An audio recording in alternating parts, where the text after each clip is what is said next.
السلام عليكم ورحمة الله تعالى وبركاته الإخوة والأخوات، مرحبا وألف مرحبا بكم معايا في فيديو جديد إن شاء الله.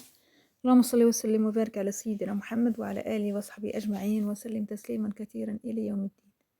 إن شاء الله غنشارك معكم واحد الطريقة ديال الدجاج محمر، بصراحة بالتغميرة كيجي يا سلام، كيجي روعة.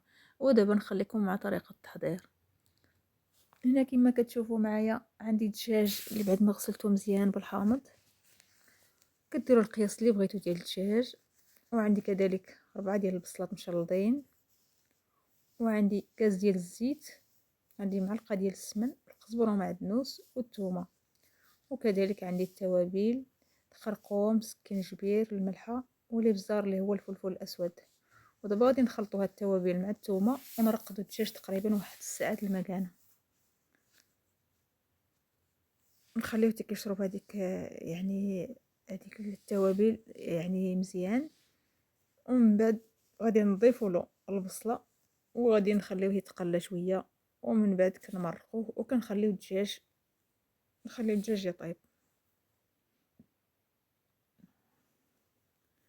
هنا بعد ما يعني هنا كما كتشوفوا الدجاج طاب، حيدته من لاصوص وخليت لاصوص كتقلى، يعني التغميره خليتها كتعلك. والدجاج غادي ندهنوه بالزبده وغادي ندخلو الفران يتحمر. هنا كما كتشوفوا لاصوص اللي حيت منها الدجاج، يعني اللي هي التغميره هنا مازال كتقلى، كنخليها حتى تقلى مزيان ومن بعد نرجع معكم. هنا كما كتشوفوا هذه لاصوص ديال الدجاج، يعني التغميره بعد ما تقلات مزيان كما كتشوفوا راها كتجي لذيذه ما شاء الله.